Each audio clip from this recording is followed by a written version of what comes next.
ChatGPT, quand il est sorti, n'était pas un projet abouti. La prouesse d'OpenAI est d'avoir réussi le tour de magie pour nous faire voir une version de ChatGPT beaucoup plus belle et aboutie qu'elle ne l'est réellement.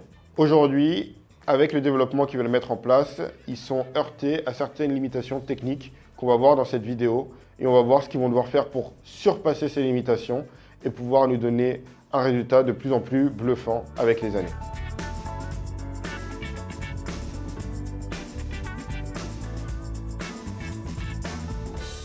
Je m'appelle Alex, j'ai fondé une agence qui s'appelle Better People. On aide les entreprises à avoir des super pouvoirs IA pour transformer leurs collaborateurs en super-humains et leur donner un avantage compétitif. Cette vidéo va se structurer en 5 parties. Dans un premier temps, on va regarder les usages qui sont propres à ChatGPT, qu'on va découper en 3 catégories pour qu'on puisse voir les problématiques qu'il va y avoir avec. Dans un second temps, on va voir le tour de magie niveau design que OpenAI a mis en place pour qu'on voit ChatGPT comme quelque chose de vraiment révolutionnaire et que ça puisse être fluide dans son utilisation. En 3, on va voir la gestion des plugins et comment on connecte ChatGPT à des applications qui va créer de grosses limitations techniques. En 4, on va voir les limitations techniques. Et pour finir, j'essaierai de vous faire un petit passage sur ce que je vois de l'avenir et des tendances qui vont émerger. Alors, dans les 3 usages qu'on peut voir autour de ChatGPT, le premier usage, ça va être au niveau des chatbots. Donc ça, c'est l'usage qu'on a traditionnellement avec ChatGPT, pouvoir avoir une conversation avec lui et qu'il puisse garder du contexte et puis itérer avec nous, discuter avec nous pour répondre à une problématique ou à une recherche. Le deuxième, ça va être du question-réponse. Ça, c'est le truc qui est le plus intéressant pour automatiser des tâches. On va lui poser une question, quasiment tout le temps la même en changeant un peu le contexte, et on va attendre de ChatGPT qui puisse nous faire une réponse exploitable en l'état. Donc si par exemple, on veut automatiser la publication de post LinkedIn, on va travailler un prompt, donc on va travailler le contexte qu'on va envoyer à ChatGPT pour qu'il puisse, à chaque fois qu'on a une nouvelle idée de post, rédiger le post à notre place et qu'on puisse juste avoir à copier-coller et l'envoyer sur LinkedIn automatiquement. Même chose pour les posts Instagram, même chose pour des exposés ou des définitions. Et après, on a le troisième usage. Le troisième usage, c'est d'utiliser ChatGPT comme un moteur de recherche. Ça va nous permettre de poser des questions à ChatGPT et ça va être très intéressant quand on va commencer à l'intégrer. Et c'est des choses qu'on verra dans les prochaines parties, dans des documentations internes, pour pouvoir poser une question type « Comment je vais poser mes jours de vacances ?» ou « J'ai ce cours de mon professeur. Ok, comment je fais pour résoudre tel problème en suivant la méthodologie du cours ?» et que ChatGPT nous fasse une réponse construite par rapport à une donnée qui n'a pas été mise dans son jeu d'apprentissage. Et donc ça, c'est les 3 usages qu'on va voir autour de ChatGPT et qui vont nous simplifier la vision et le développement et la compréhension des limites de cette technologie dans la suite de cette vidéo.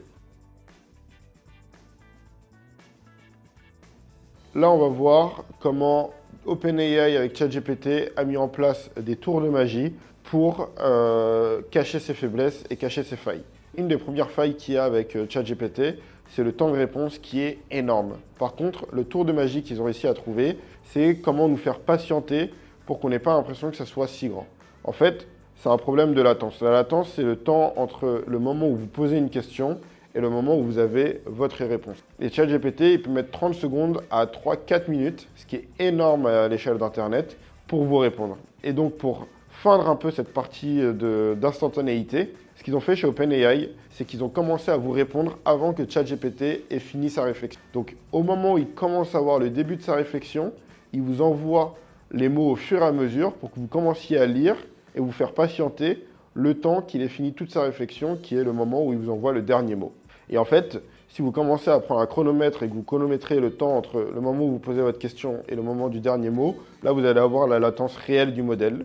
Et ce qui est aussi intéressant avec cette méthode, c'est que la plupart du temps, l'humain va lire entre 200 et 300 mots minutes. Donc quand il commence à vous afficher les morceaux de réflexion qu'il a déjà finis, eh ben vous allez caper un peu la vitesse que les gens sont prêts à attendre parce que vous savez qu'ils vont lire entre 200 et 300 mots minutes. Ça, c'est la première faille.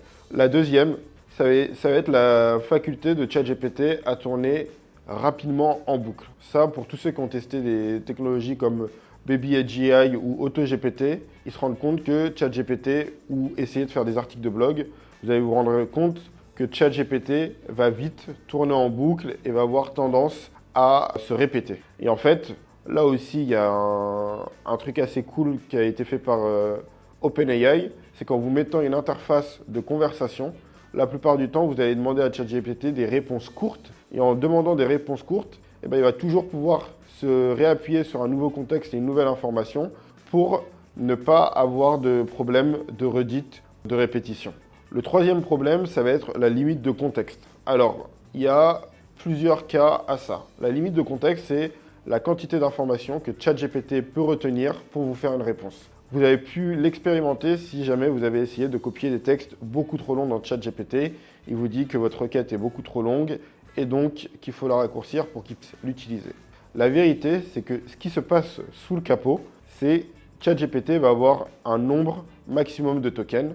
Donc les tokens, c'est une unité de mesure un mélange entre le nombre de mots et la longueur d'un mot et le nombre de caractères, qui va lui permettre de savoir quelle quantité de réponses il va pouvoir traiter. Et en fait, cette quantité de contexte, donc la taille du contexte, comme on l'appelle, va prendre en compte la partie question et la partie réponse. Et en fait, avec ce système de conversation, si vous avez des conversations très longues avec ChatGPT, ce qui va se passer, c'est que à chaque fois que vous avez une question, une réponse, une question, une réponse, on va reposer la question à ChatGPT avec tout votre historique. Et si votre historique est très long, à ce moment-là, OpenAI va utiliser de la magie et des astuces pour permettre de soit compresser le contexte, soit reprendre juste la fin du contexte et suivre la discussion qui va concerner que la dernière partie. Et donc ça aussi, c'est un truc assez intéressant, mais qui va créer une limite plus tard. On le verra au moment des plugins pour un usage beaucoup plus poussé. Ensuite, on a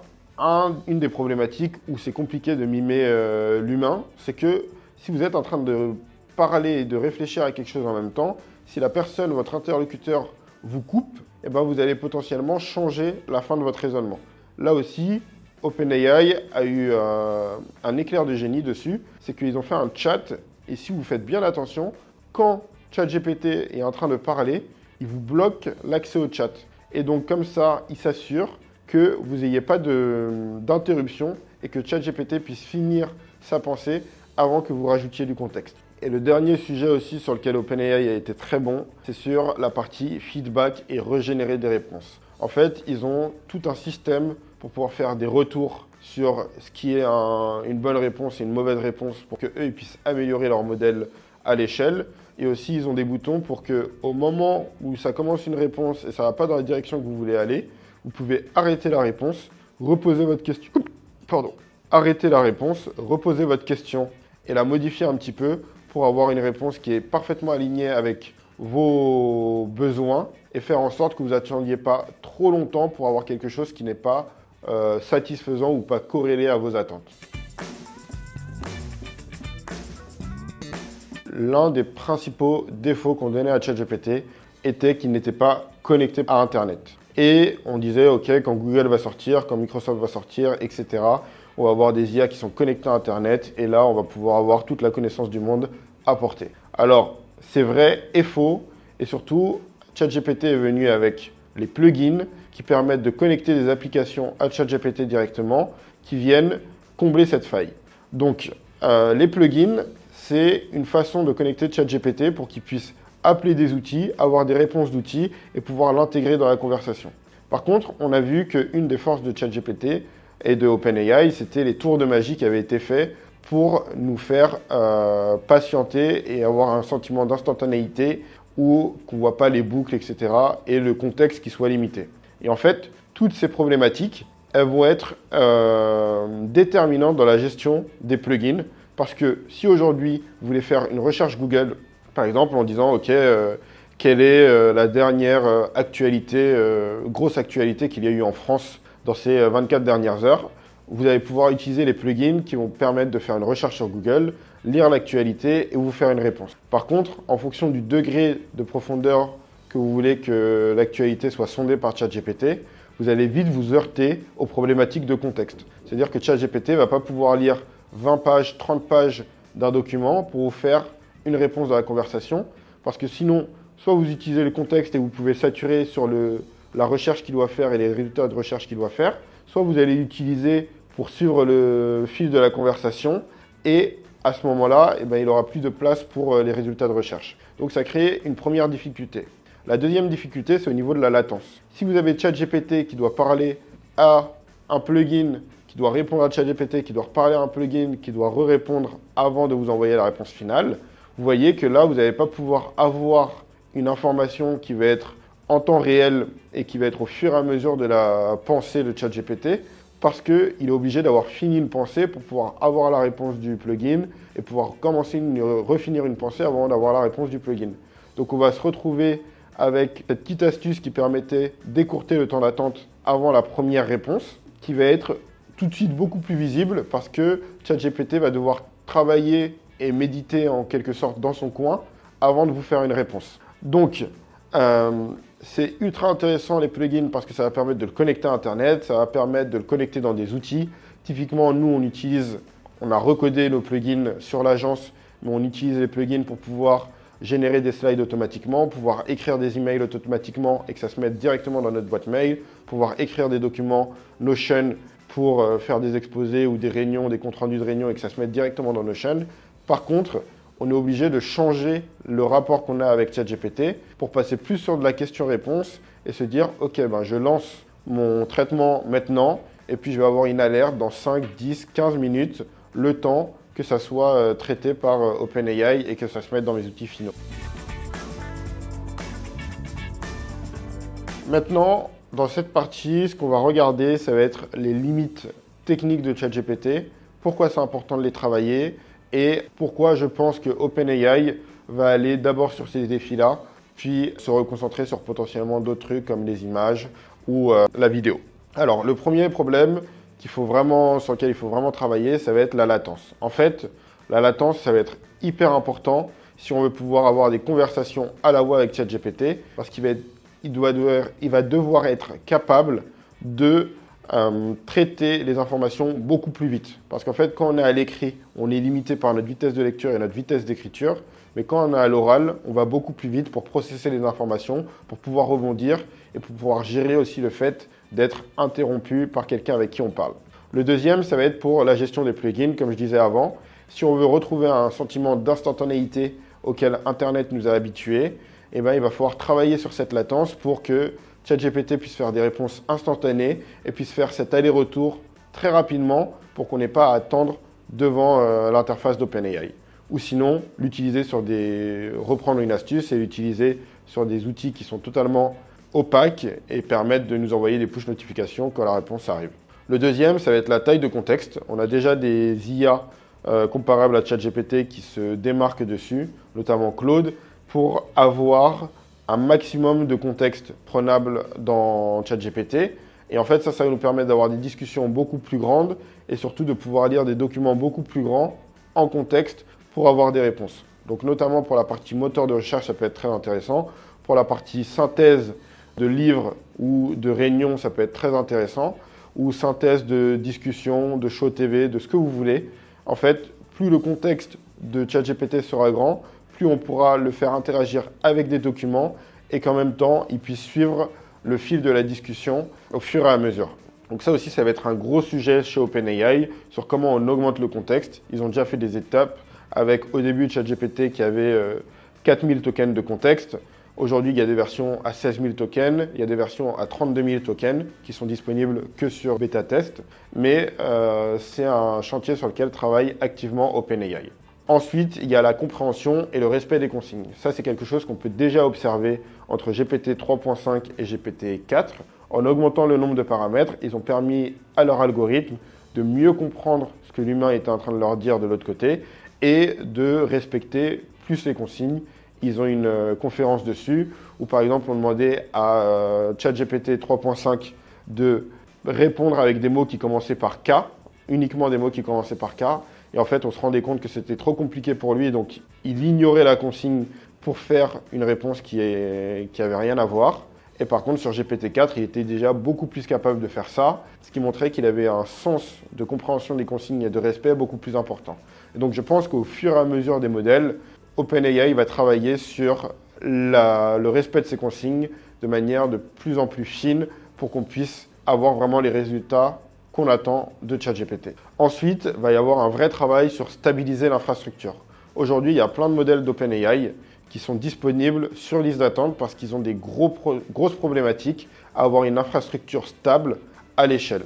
Et en fait, si on veut un usage qui se démocratise, il va falloir que l'infrastructure serveur d'OpenAI soit suffisamment robuste pour pouvoir absorber la demande entrante de tout le monde et pouvoir faire en sorte que cette solution se déploie de manière pérenne et qu'on ne soit pas dans l'incertitude de poser une question à ChatGPT et de ne pas avoir la réponse. Et enfin, le dernier niveau où là, ce n'est pas vraiment OpenAI qui doit travailler, mais c'est plus les acteurs concurrents, de créer des alternatives viables à ChatGPT. Ça va nous permettre d'avoir des modèles qui sont plus spécialisés et qui vont pouvoir prendre en charge des cas spécifiques, notamment sur la médecine, notamment sur le code, avec des modèles qui existent déjà. On peut avoir Copilot fait par Microsoft sur le code, pour permettre d'aller encore plus loin dans l'usage de l'intelligence artificielle et surtout d'avoir des modèles qui sont dédiés à des usages spécifiques. Ça va nous permettre de monter en pertinence sur un problème un peu plus simple, plutôt que d'avoir un problème très large, très généraliste, où il va falloir faire beaucoup d'efforts pour que ça soit bon partout. Maintenant, pour conclure, je vais vous donner un peu de perspective d'avenir sur ce que je pense qui va se développer dans les mois et les années à venir. Ça va vous permettre déjà de faire un petit time capsule pour voir sur cette vidéo si ma vision était bonne ou pas, si vous le regardez beaucoup plus tard dans le futur, et de pouvoir vous donner, pour ceux qui la regardent dès sa parution, un peu de vision sur vers quoi orienter un peu sa réflexion autour de l'usage d'outils comme ChatGPT. Donc ChatGPT, ça fait partie de la catégorie des modèles qu'on appelle les LLM, Large Language Model, qui vont traiter du texte pour re-rentrer dans du texte. Je pense que la plupart des outils, au-delà de la spécification dont j'ai déjà parlé, de se concentrer sur un cas d'usage, ces modèles-là vont se découper en plusieurs familles. Les familles qui vont optimiser la latence et la rapidité sur des cas d'usage beaucoup plus simples, mais qui vont pouvoir répondre du tac au tac, et les modèles qui vont optimiser la taille de contexte qu'ils peuvent prendre, donc ils vont prendre beaucoup plus de temps pour répondre, mais qui vont avoir un contexte de plus en plus grand pour pouvoir traiter des gros volumes de documents. Ensuite, je pense qu'il va y avoir une grosse course à la latence qui va s'opérer pour pouvoir s'intégrer dans des interfaces vocales comme Google, OK Google, Alexa ou Siri. En fait, ce qui va être intéressant dans ces interfaces, c'est de pouvoir avoir la latence la plus faible possible pour permettre aux gens de converser avec ces interfaces vocales et ces intelligences artificielles et avoir un truc beaucoup plus naturel qui va ressembler à la façon dont on parle aujourd'hui à d'autres humains. Ensuite, je pense que côté SEO, on va avoir des gros chamboulements sur comment on arrive à faire de la recherche, donc des moteurs de recherche qui permettent de citer des sources, être très cohérent, pouvoir gérer beaucoup de contenu en contexte et ça va adapter le SEO. En fait, ce qui se passe, c'est qu'aujourd'hui, les intelligences artificielles, elles ont besoin de verbosité, elles ont besoin d'un maximum de mots, un maximum de contexte pour être le plus efficace. Et c'est pour ça que la taille de contexte est très importante pour elles, parce que plus elles vont avoir de contexte, plus elles vont avoir quelque chose de pertinent. Et aujourd'hui, l'être humain, ce qu'on aime, c'est être le plus concis possible. Comment il peut utiliser le moins de mots possible pour faire passer le plus d'idées. Et en fait, le changement que ça va faire en termes de SEO, c'est que les pages vont devenir beaucoup plus verbeuses, beaucoup plus riches en contenu, et on s'en fichera de la longueur parce que ça va être des intelligences artificielles qui vont les lire. Et l'objectif, ça va être de traiter le plus de facettes d'un problème pour pouvoir derrière le réexploiter et faire une réponse personnalisée et concise qui, elle, va être lue par un humain. Dernier pari, c'est un peu sur la boîte et sur nos objectifs, c'est que je pense qu'on va devenir un partenaire privilégié et potentiellement le meilleur partenaire européen pour pouvoir avoir une intelligence artificielle globale au sein de l'entreprise qui va permettre de faire le lien entre tous les outils, sources de données et intelligence artificielle dédiée à des usages spécifiques dans une entreprise pour pouvoir les faire collaborer de manière automatisée et totalement digitale. Si c'est une vidéo qui vous a plu, n'hésitez pas à me poser les questions que vous avez encore en commentaire. Comme ça, je pourrai vous y répondre directement dans cette section. N'hésitez pas à mettre un like, vous abonner parce qu'on va faire beaucoup plus de vidéos dans ce thème-là. Et surtout, si vous avez des besoins, vous pouvez me contacter directement avec les liens qui sont en description. Bonne journée, ciao!